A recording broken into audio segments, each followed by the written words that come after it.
वडोदरा में जीत के बाद केएल राहुल का बड़ा खुलासा। रोहित शर्मा की उस एक सीक्रेट सलाह ने पलटा मैच। सुनकर कोच गंभीर भी रह गए दंग।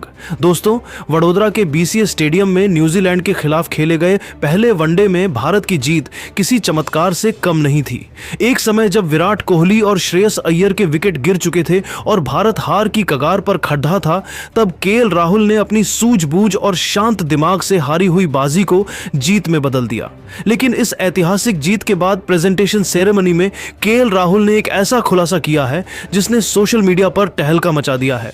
राहुल ने बताया कि कैसे पूर्व कप्तान रोहित शर्मा ने ड्रेसिंग रूम से उन्हें एक ऐसी गुप्त सलाह दी थी जिसे सुनकर टीम के हेड कोच भी हैरान रह गए। आखिर क्या था वो रोहित मंत्र और क्यों राहुल की बात सुनकर कोच के कान फटे के फटे रह गए? देखिए हमारी इस खास रिपोर्ट में। नमस्कार दोस्तों, वडोदरा का मैदान आज एक ऐसी ऐतिहासिक पारी का गवाह बना जिसने साबित कर दिया कि अनुभव का कोई विकल्प नहीं होता। 301 रनों के लक्ष्य का पीछा करते हुए जब भारतीय टीम 242 पर 5 विकेट खोकर संघर्ष कर रही थी, तब मैदान पर आए केएल राहुल पर पूरे देश की उम्मीदें टिकी थीं। राहुल ने न केवल दबाव को सोखा बल्कि 21 गेंदों पर 29 रनों की नाबाद पारी खेलकर छक्के के साथ मैच खत्म किया। मैच के बाद जब राहुल से उनकी इस शानदार फिनिशिंग पारी का राज पूछा गया तो उन्होंने सारा श्रेय हिटमैन रोहित शर्मा को दे दिया। राहुल ने खुलासा करते हुए कहा, जब विराट भाई और श्रेयस आउट हुए तो ड्रेसिंग रूम में काफी तनाव था। मैं जब क्रीज पर जा रहा था तब रोहित भाई मेरे पास आए और उन्होंने मेरे कान में सिर्फ एक बात कही। उन्होंने कहा, राहुल स्कोरबोर्ड मत देखो, बस ये सोचो कि तुम्हें 50वें ओवर की आखिरी गेंद तक नॉट आउट रहना है। अगर तुम अंत तक खाड़ी डे रहे तो न्यूजीलैंड का कोई भी गेंदबाज तुम्हें मैच जिताने से नहीं रोक पाएगा। उनकी ये सलाह मेरे दिमाग में घर कर गई। राहुल की इस बात ने साफ कर दिया कि रोहित का गेम सेंस आज भी टीम के लिए कितना कीमती एक है। केएल राहुल ने इस रात से पर्दा उठाते हुए आगे बताया कि रोहित शर्मा की इस छोटी मगर बेहद प्रभावशाली सलाह का असर सिर्फ उनके व्यक्तिगत खेल पर ही नहीं पड़ दिया, बल्कि पूरे टीम मैनेजमेंट के सोचने के तरीके को भी हिलाकर रख दिया। राहुल ने ड्रेसिंग रूम का एक मजेदार वाकया साझा करते हुए हंसते हुए कहा, मैच खत्म होने के बाद जब मैं अंदर गया और मैंने रोहित भाई की उस लास्ट ओवर फिनिश वाली अनोखी रणनीति के बारे में हेड कोच को विस्तार से बताया तो उनके कान फटे के फटे रह गए। कोच वाकई में हैरान परेशान थे, क्योंकि आधुनिक क्रिकेट के इस दौर में आमतौर पर ऐसी नाजुक स्थिति में कोच और मैनेजमेंट हमेशा रन रेट को ध्यान में रखकर आक्रामक बल्लेबाजी करने और रिस्क लेने की बात करते हैं। राहुल ने आगे स्पष्ट किया कि कोच को इस बात पर यकीन नहीं हो रहा था कि रोहित भाई ने इतनी शांति से मुझे मैच को आखिरी ओवर तक खींचने के लिए कहा था। रोहित भाई का मानना था कि अगर हम मैच को बिल्कुल अंत तक ले जाएंगे तो कीवी गेंदबाज घबराहट में खुद ब खुद गलती करेंगे और हमें खराब गेंदें देंगे। और हकीकत में मैदान पर बिल्कुल वैसा ही हुआ जैसा रोहित भाई ने सोचा था। अंतिम ओवरों में क्रिस्टियन क्लार्क जबरदस्त दबाव में आ गए और उन्होंने अपनी लेंथ खो दी, जिसका फायदा उठाकर मैंने आसानी से बाउंड्री बटोर ली। राहुल का यह बयान यह साबित करने के लिए काफी है कि रोहित शर्मा की गेम को परखने की काबिलियत आज भी बेजोड़ डियाच है और उनके रणनीतिक दिमाग का लोहा टीम के बड़े बड़े कोच भी मानते हैं। केएल राहुल का यह बयान सोशल मीडिया पर वायरल हो रहा है, क्योंकि यह दिखाता है कि भले ही कप्तानी की बागडोर अब शुभमन गिल के हाथों में हो, लेकिन टीम के बड़े भाई और पूर्व कप्तान रोहित शर्मा आज भी पर्दे के पीछे से जीत की स्क्रिप्ट लिख रहे हैं। राहुल ने यह भी कहा कि रोहित भाई ने उन्हें यह भी समझाया था कि वडोदरा की पिच पर पुरानी गेंद के साथ बाउंड्री लगाना मुश्किल है, इसलिए स्ट्राइक रोटेट करो और मैच को डीप ले जाओ। राहुल की इस परिपक्वता ने कोच को भी यह मानने पर मजबूर कर दिया कि रोहित की रणनीति मास्टर क्लास थी। रोहित शर्मा की इस सलाह ने न केवल राहुल को आत्मविश्वास दिया, बल्कि टीम के भीतर उस एकता को भी दर्शाया जो भारतीय क्रिकेट को महान बनाती है। राहुल ने अंत में भावुक होकर कहा, जब आपके पास रोहित और विराट जैसे दिग्गज हों जो हर मुश्किल समय में आपका मार्गदर्शन करें तो मैदान पर काम बहुत आसान हो जाता है। ये जीत पूरी टीम की है और रोहित भाई की उस एक सलाह की है जिसने मुझे भटकने नहीं दिया। दोस्तों, केएल राहुल के इस बड़े खुलासे और रोहित शर्मा की इस शानदार गेम रीडिंग पर आपकी क्या राय है? क्या आपको भी लगता है कि रोहित शर्मा के बिना टीम इंडिया का यह मध्यक्रम अधूरा है? और क्या केएल राहुल अब वनडे में भारत के सबसे भरोसेमंद फिनिशर बन चुके हैं? अपनी कीमती राय नीचे कमेंट बॉक्स में जरूर लिखें। अगर आपको रोहित और राहुल की यह बॉन्डिंग पसंद आई तो वीडियो को लाइक करें, दोस्तों के साथ शेयर करें और क्रिकेट की ऐसी ही दिलचस्प इनसाइड स्टोरीज के लिए हमारे चैनल को सब्सक्राइब करना ना भूलें। जय हिंद। प्रदर्शन को खुले दिल से सराहते हैं। हर्षित राणा और मोहम्मद सिराज की यह गेंदबाजी सिर्फ विकेट लेने तक सीमित नहीं थी, बल्कि इससे पूरी भारतीय टीम में नया जोश भर गया। फील्डर्स और ज्यादा आक्रामक नजर आए, गेंदबाजों में आत्मविश्वास लौटा और मुकाबला एक बार फिर भारत के पक्ष में झुकता दिखा। इस तरह हर्षित राणा ने साबित कर दिया कि सही मौके पर किया गया एक स्पेल पूरे मैच की दिशा बदल सकता है।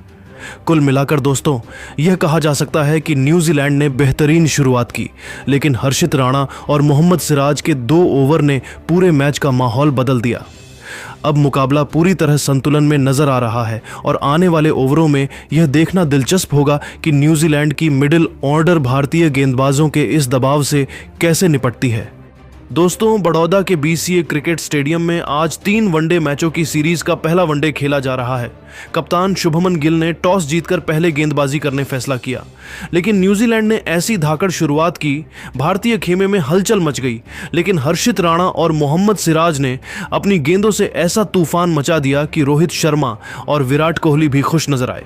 तो दोस्तों, इस वीडियो में हम आपको हर्षित राणा की खतरनाक गेंदबाजी का पूरा वीडियो और रोहित शर्मा और विराट कोहली का रिएक्शन दिखाएंगे। लेकिन उससे पहले आपको क्या लगता, क्या टीम इंडिया आज का मैच जीतकर सीरीज में बढ़त बना पाएगी? अपनी राय हमें कमेंट करके जरूर बताएं।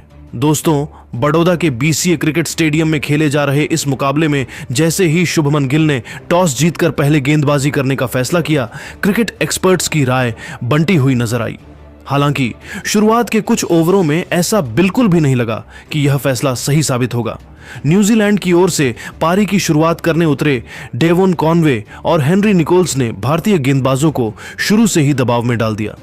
दोनों ओपनर्स ने बेहद संयम और समझदारी के साथ बल्लेबाजी की और हर डीली गेंद का पूरा फायदा उठाया। कॉनवे ने जहां अपनी पारी में क्लासिक ड्राइव्स और टाइमिंग पर भरोसा किया, वहीं निकोल्स ने गैप ढूंढते हुए स्कोरबोर्ड को लगातार चलायमान रखा। शुरुआती 10 ओवरों में न्यूजीलैंड ने बिना कोई विकेट गंवाए तेजी से रन बटोरे और भारतीय गेंदबाजों को लाइन लेंथ बदलने पर मजबूर कर दिया। मोहम्मद सिराज ने एक छोर से कसी हुई गेंदबाजी की और रन गति को थोड़ा थामने की कोशिश की, लेकिन दूसरे छोर से भारतीय गेंदबाजों को अपेक्षित सफलता नहीं मिल पा रही थी। कॉनवे ने हर्षित राणा की एक गेंद पर शानदार चौका जड़कर अपने इरादे साफ कर दिए, जबकि निकोल्स ने भी कवर और मिड विकेट के बीच आकर्षक शॉट्स खेलते हुए अर्धशतक पूरा किया।